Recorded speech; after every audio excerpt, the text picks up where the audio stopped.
The enterprise architecture team is uniquely positioned to evaluate business capabilities and processes. This starts with a business capability or process model. ABACUS provides several out of the box, including BizBoc and PCF models.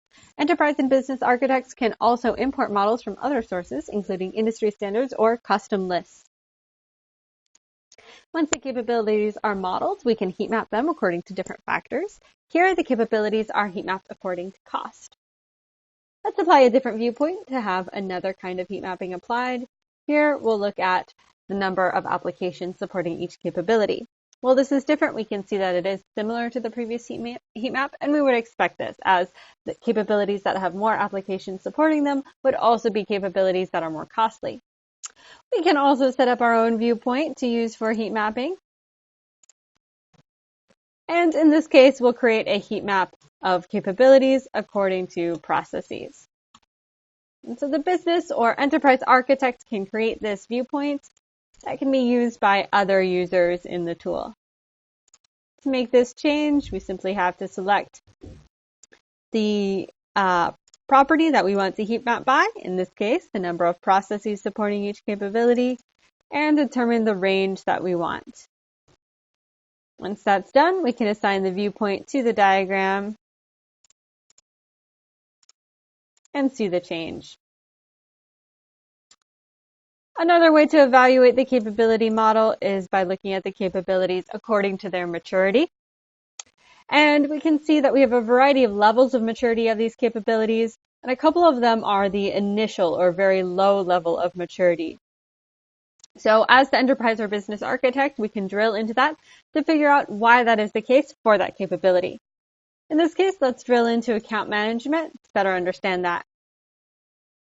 The sub-capabilities under account management are also heat mapped according to their maturity. And the maturity score of these sub-capabilities are averaged together to create the maturity for the account management higher level capability. Now, this still isn't necessarily answering why it's such a low capability maturity, so let's drill into that more. One of the factors that contributes to capability maturity in this model is the processes supporting these capabilities. So let's look at one of the process models for this sub-capability. Now, this process model is not fully fleshed out yet, and the business analyst would be using ABACUS in order to flesh out process models such as this one.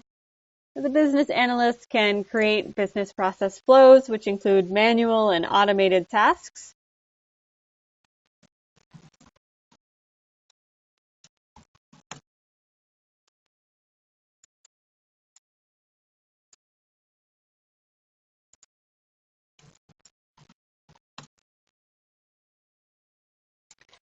And these factors, how many tasks are manual versus how many tasks are automated, go into that maturity score through the relationship that the process has to the capability.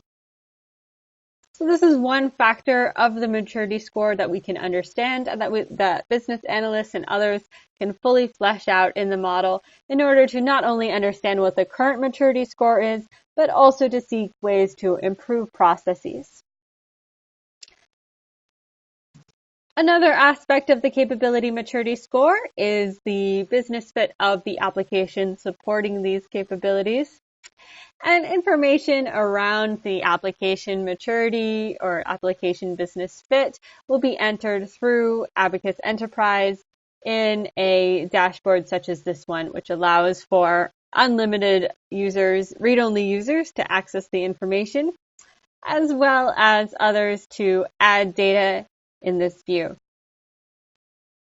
All of this is going into the capability maturity model, and here in ABACUS Enterprise, you can have others consuming this information.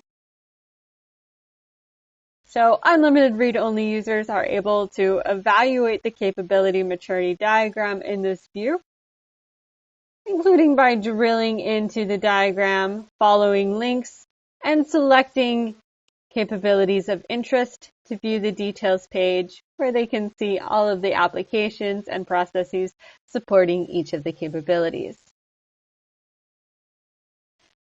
In this way, ABACUS allows the enterprise and business architect to evaluate capabilities and report on them.